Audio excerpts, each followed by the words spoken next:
பிரேஸ்லாட் கர்த்தருடைய சத்தமாலம் உள்ளது. இந்த நாளில் கூட நம்ம ஆண்டு துதிக்கலாம். பரிசுத்தம் உள்ள பிதாவே, உம்மை உயர்த்துகிறோம். நீ நல்லவர், வல்லவர், ரட்சகர் ஆண்டவரே. இந்த நாளில் கூடப்பா நீர் எங்களோடு பேசும்படியா இயேசுவின் நாமத்தில் செபிக்கிற நல்ல பிதாவே, ஆமென். இந்த நாள் ஏசப்பா நமக்கு கொடுக்குற வசனம் நீதிமொழிகள் 28ஆம் அதிகாரத்தில் 13வது வசனம் பாருங்கள். ஏசப்பா சொல்கிறாரு, தன் பாவங்களை மறைக்கிறவன் வாழ்வடைய மாட்டான், அவைகளை அறிக்கை செய்து விட்டு விடுகிறவனும் இரக்கம் பெறுவான் அப்படின்ட்டு ஏசப்பா சொல்கிறார். தன் பாவங்களை மறைக்கிறவன் வாழ்வு அடையவே முடியாதான், வாழ்க்கையில் முன்னுக்கு வரவே முடியாதுன்ட்டு ஏசப்பா சொல்கிறார்.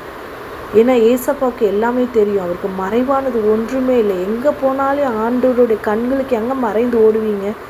நாம் செய்கிற ஒவ்வொரு நாளும் செய்கிற பாவங்கள், ஒவ்வொரு நாளும் நாம் செய்கிற கிரியைகள், சிந்திக்கிற சிந்தனைகள், யோசனைகள் எல்லாம் இயேசுக்கு தெரியும். தன் பாவங்களை மறைக்கிறவன் வாழ்வு அடைய மாட்டான்னு சொல்லிட்டாரு. அப்போ ஒவ்வொரு வேத வசனம் சத்தியம். இந்த சத்தியத்தின்படி நடக்கிறவங்க தான் கிருபை பெற்றவர்கள், பாக்கியவான்கள்ன்ட்டு ஆண்டு சொல்கிறாரு. அப்போ நாம் எப்படி இருக்கிறோம்?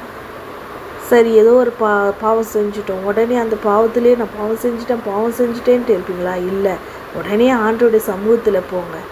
ஆண்டோடைய சமூகத்தில் போய், ஆண்டவரே இந்த நாளில் நான் தெரியாமல் செய்த பாவங்களை மன்னிங்க. அனுதினமும் என்ன பண்ணுங்கள், உங்கள் ஜெப டைமில் உங்களுக்கு டைம் கிடைக்கும் போது, உங்கள் நினைவு இருக்கும்போது, ஏதோ ஒரு காரியம் வேலை செஞ்சுட்டு இருக்கும்போது கூட நீங்கள் என்ன பண்ணலாம், இசப்பா இந்த பாவத்தை மன்னிச்சிடுங்க, இனிமேல் நான் இந்த பாவத்தை செய்ய மாட்டேன், எனக்கு உதவி செய்யுங்க அப்படின்னு சொல்லிட்டு நீங்கள் ஏசப்பாட்ட கேட்கணும். கேட்கும்போது தான் ஏசப்பா சொல்கிறாரு, அவைகளை அறிக்கை செய்து விட்டு விடுகிறவனுக்கு ஆண்டவர் இரக்கம் செய்கிறாராம்.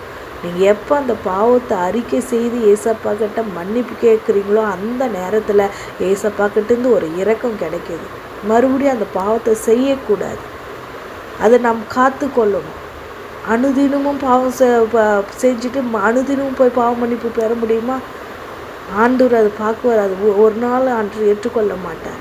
மனதார முழு இருதயத்தோடு, அதுக்கு தான் சொல்கிறார், முழு ஆத்தோடு முழு இருதயத்தோடு என்ன பண்ணணும், மன்னிப்பு கேட்கணும். அப்படி மன்னிப்பு கேட்கும்போது ஆண்டு சொல்கிறாரு, சங்கீதம் 103ஆம் அதிகாரத்தில் என்ன சொல்கிறாரு, கிழக்குக்கும் மேற்குக்கும் எவ்வளவு தூரமோ அவ்வளவு தூரமாக உன் பாவத்தை நான் என்ன பண்ணிட்டேன், தூக்கி போட்டுட்டேன். நமக்கு தெரியுமா கிழக்குக்கு மேற்கு எவ்வளோ தூரம் இருக்குதுன்னுட்டு? நமக்கு தெரியாது. சங்கீதம் 103ஆம் சங்கீதத்தில் 12வது வசனத்தில் சொல்கிறார், மேற்குக்கும் கிழக்குக்கும் எவ்வளோ தூரமோ அவ்வளோ தூரமாக அவர் தம்முடைய பாவங்களை நம்மை விட்டு என்ன பண்ணிட்டாரா, விலக்கினார் என்று வேதத்தில் வாசிக்கிறோம். அப்போ ஆண்டுக்கிட்ட நம்ம சரண்டர் ஆகணும், ஆண்டுக்கிட்ட போய் அறிக்கை இடணும்.